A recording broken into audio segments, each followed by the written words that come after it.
یہ بات ہے 1996 کی، جب چائنا کے دور دراز علاقے میں آرکیولوجسٹ کو ایک ایسا پیرامڈ بنا ملا جو اصل میں 1.5 لاکھ سال پرانا قدیم لوگوں کا بنایا ہوا الیکٹرک پاور پلانٹ تھا۔ ناظرین، یہ بات ہماری سوچ سے بڑھ کر ہے کہ الیکٹرک کرنٹ ہی جب 17ویں سینچری میں انوینٹ ہوا تھا تو پھر لاکھوں سال پہلے کوئی الیکٹرک پاور پلانٹ کیسے بنا سکتا ہے؟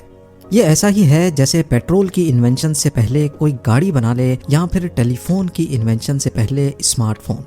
آج ہم چائنا میں ہوئی 2 ایسی ڈسکوریز کے بارے میں جانیں گے جو پاسبل تو صرف آج کی دنیا میں ہے، پر اصل میں ان کو ہزاروں سال پہلے بنایا گیا تھا۔ سب سے پہلے ہم بات کریں گے تبت کی۔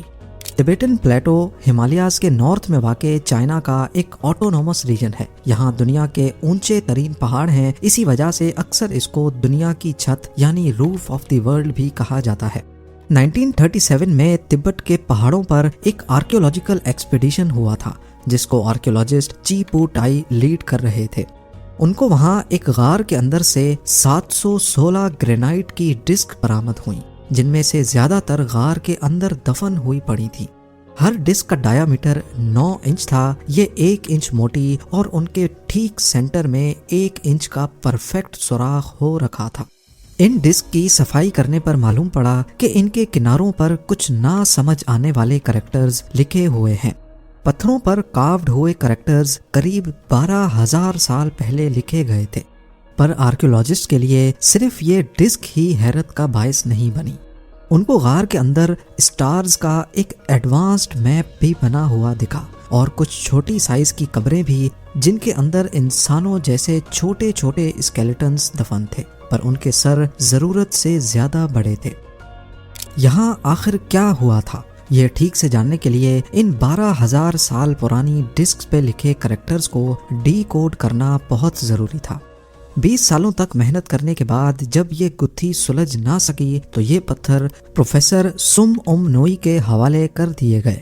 پروفیسر نے ان پر 4 سال تک ریسرچ کی، ٹبیٹن پلیٹو میں رہنے والے قبیلوں سے مدد مانگی اور آخر کار وہ ان کریکٹرز کو ڈی کوڈ کرنے میں کامیاب ہو گئے۔ یہ لکھائی یہاں رہنے والے کسی قبیلے نے 12,000 سال پہلے لکھی تھی۔ اس میں ایک ایسے ایئر کرافٹ کا ذکر تھا جو آسمان سے آ کر یہاں پر کریش ہوا تھا۔ کریش کے دوران اس میں بچ جانے والی مخلوق کے بارے میں بھی بتایا گیا تھا جن کا نام قبیلے والوں نے ڈروپا مینشن کیا ہوا تھا۔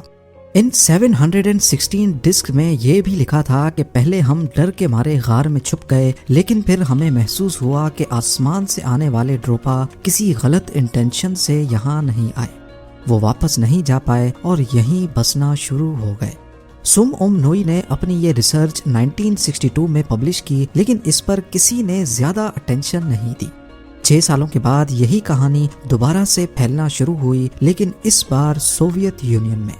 سوویت سائنٹسٹ نے ان ڈسک پر جب ریسرچ کی تو ان میں کوبالٹ اور دوسرے میٹلز کی کوانٹٹی کافی زیادہ پائی گئی، جو دنیا میں پائے جانے والے سب سے سخت میٹلز ہیں۔ گریفائٹ میں موجود ان تمام میٹلز کی وجہ سے ڈسک کی نیچر بھی کافی سخت تھی اور 12,000 سال پہلے استعمال ہونے والے ٹولز کی مدد سے ان پر کارونگز کرنا پاسبل نہیں تھا۔ اس کے بعد ان اسٹون ڈسک کو چائنا کے بیمپو میوزیم میں رکھ دیا گیا۔ 1974 میں ایک آسٹریلین انجینئر نے یہ میوزیم وزٹ کیا تو ان کو اسٹون کے بارے میں انفارمیشن دینے سے منع کر دیا گیا، اور پھر 1994 میں 2 جرمن سائنٹسٹ نے جب یہ ڈسک دیکھنے کے لیے اس میوزیم کو وزٹ کیا تو ان کو بتایا گیا کہ چائنیز گورنمنٹ کی طرف سے ان ڈسکس کو ڈسٹرائے کر دیا گیا ہے۔ لیکن سب سے امپورٹنٹ سوال ابھی تک وہی تھا کہ 12,000 سال پہلے اگر ان اسٹونز پر لکھی گئی کہانی واقعی صحیح سے ڈیکوڈ ہوئی تھی تو پھر بچ جانے والے ڈروپا کا کیا ہوا؟ 1937 میں جب ان اسٹونز کی ڈسکوری ہوئی تھی، اس کے 1 سال کے بعد یعنی 1938 میں تبت کے اس ایریا میں ایک سروے ہوا تھا۔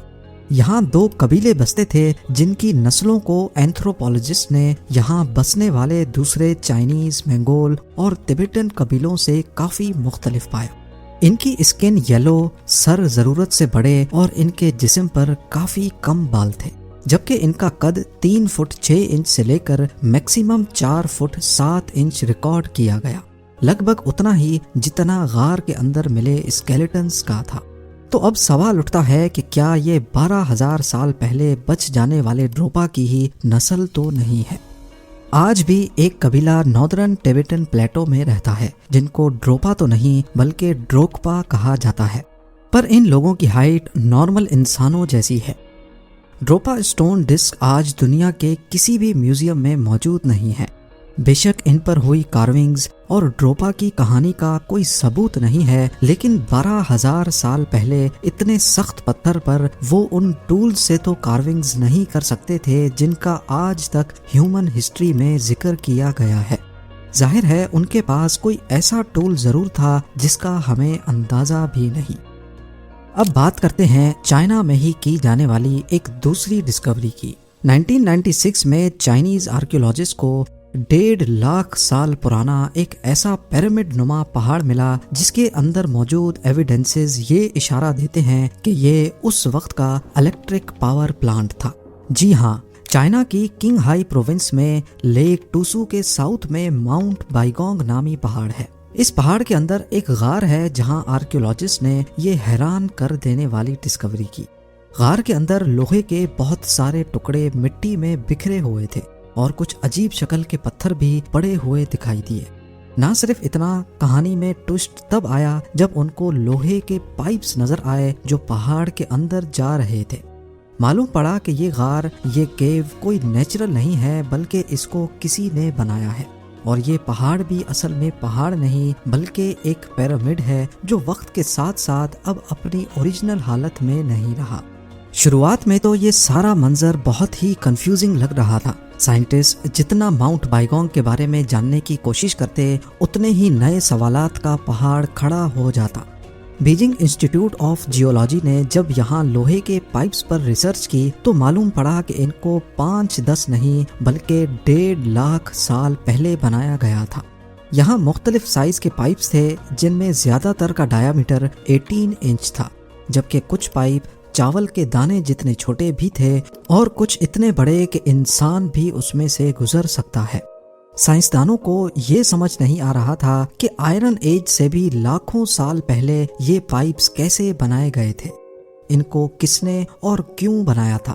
ان پائپس کا یہاں پر کوئی خاص مقصد تو نظر نہیں آ رہا تھا، جبکہ 260 فیٹ دور ٹوسو لیک میں بھی کچھ ایسے ہی پائپس دیکھے گئے۔ یہ پائپس لیک کے پانی کے لیول کے نیچے اور اوپر دونوں جگہ پر دیکھے گئے۔ کچھ ریسرچرز کا ماننا ہے کہ یہ پائپس شاید پیرامڈ کے اندر پانی پمپ کرنے کے لیے ڈالے گئے تھے۔ پائپس پر مزید ریسرچ کرنے سے معلوم پڑا کہ ان کے اندر 30% زنگ لگا ہوا تھا، جو اس تھیوری کو ثابت کرتا ہے کہ اس کے اندر سے پانی کو ہی گزارا جاتا تھا۔ اب کیونکہ ٹوسو ایک سالٹ لیک ہے، اسی وجہ سے ایک تھیوری اشارہ دیتی ہے کہ یہ پائپس الیکٹرولیسس کے لیے استعمال کیے جاتے تھے۔ الیکٹرولیسس اس پروسیس کو کہتے ہیں جب پانی میں سے الیکٹرک کرنٹ کو گزارا جاتا ہے جس سے پانی کے مالیکیولز آکسیجن اور ہائیڈروجن میں ٹوٹ جاتے ہیں۔ اس پروسیس میں اگر نمک ڈال دیا جائے تو الیکٹرولیسس کا پروسیس کافی تیز ہو جاتا ہے، کیونکہ سالٹ واٹر زیادہ اچھا کنڈکٹر ہے اور ٹوسو لیک میں آلریڈی نمک والا پانی ہے۔ الیکٹرولیسس کے ذریعے سے الگ ہونے والا ہائیڈروجن بہت کام آ سکتا ہے، سب سے بڑھ کر یہ ایک فیول کے طور پہ بھی کام کر سکتا ہے۔ اس کے علاوہ پائپس کے اندر سلیکون ڈائی آکسائڈ بھی ملا جو کہ نارملی کارڈز کے اندر ہوتا ہے، اور کیلشیم آکسائڈ بھی جو کہ کوئک لائم کہلایا جاتا ہے۔ یہ بہت ہی کمال کے مٹیریلز ہیں، جیسا کہ کارڈز کے اوپر اگر پریشر ڈالا جائے تو یہ الیکٹریسٹی جنریٹ کرتا ہے۔ اس کو پیزو الیکٹرک افیکٹ کہتے ہیں۔ ایکسپرٹس کا خیال ہے کہ 18 انچ موٹے پائپ میں سے جتنا پانی گزرتا ہوگا اس کے وزن سے کارڈز الیکٹریسٹی جنریٹ کرتا تھا۔ یاد رہے کہ ایجپٹ کے پیرامڈز بھی اسی طرح پانی کے ایک بہت بڑے ایکویفر کے اوپر بنے ہوئے ہیں۔ گیزا پیرامڈز میں بھی کئی جگہ سے کارڈز اور میٹل کے پائپس مل چکے ہیں۔ فیمس سائنٹسٹ نکولا ٹیسلا نے بھی انہی اصولوں کی بنیاد پر وارڈن کلف ٹاور بنایا تھا۔ اس قدیم طریقے کو استعمال کرتے ہوئے ٹیسلا کا ماننا تھا کہ وہ فری الیکٹریسٹی جنریٹ کر کے اس کو دنیا کے کسی بھی کونے میں بھیج سکتے ہیں۔ لیکن جب ٹیسلا اپنے پروجیکٹ کو کمپلیٹ کرنے کے بہت قریب تھے تو انویسٹرز نے ان کا ساتھ چھوڑ کر آئل میں انویسٹ کر دیا۔